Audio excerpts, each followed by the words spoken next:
পবিত্র কোম নগরীর জামকারান মসজিদে লাখো মানুষের উপস্থিতিতে সম্পন্ন হয়েছে ইরানের প্রয়াত সর্বোচ্চ নেতা আয়াতুল্লাহ খামেনির জানাজা।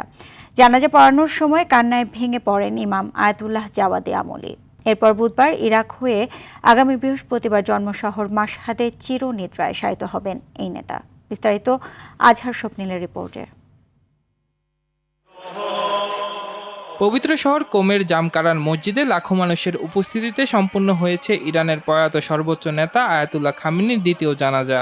ইমাম আয়াতুল্লাহ জাওয়াদি আমলির জানাজা পড়ানোর সময় কান্নায় ভেঙে পড়লে সেখানে এক আবেগঘন পরিবেশের সৃষ্টি হয়। প্রিয় নেতাকে শেষ বিদায় জানাতে সকাল থেকে মসজিদের ভেতর ও বাইরের কয়েক মাইল এলাকা জুড়ে লাখ লাখ শোকার্ত মানুষ সমবেত হন। সেখানে শীর্ষ ধর্মীয় নেতারা উপস্থিত হয়ে মরহুমের প্রতি গভীর শ্রদ্ধা নিবেদন করেছেন।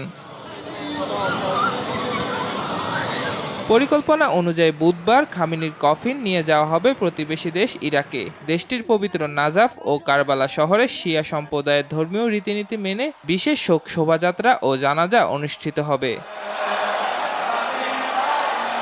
খামেনির আগমন উপলক্ষে ইরাকের কয়েকটি প্রদেশে ইতিমধ্যে সরকারি ছুটি ঘোষণা করা হয়েছে। ইরাকের মাজার জিয়ারত শেষে বৃহস্পতিবার মরদেহ ফিরিয়ে আনা হবে তার জন্মশহর মাশহাদে।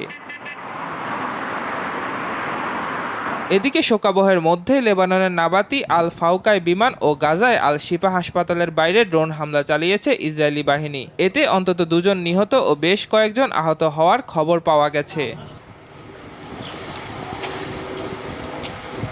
মধ্যপ্রাচ্যের চলমান অস্থিতিশীল পরিস্থিতির মধ্যে এ দাফন প্রক্রিয়া সম্পন্ন হতে যাচ্ছে। তাই যে কোনো ধরনের অনাকাঙ্ক্ষিত সংঘাত রুখতে তেহরান সহ সীমান্তবর্তী এলাকাগুলোতে বিশেষ সামরিক মহড়া ও জোরদার নিরাপত্তা ব্যবস্থা নেওয়া হয়েছে।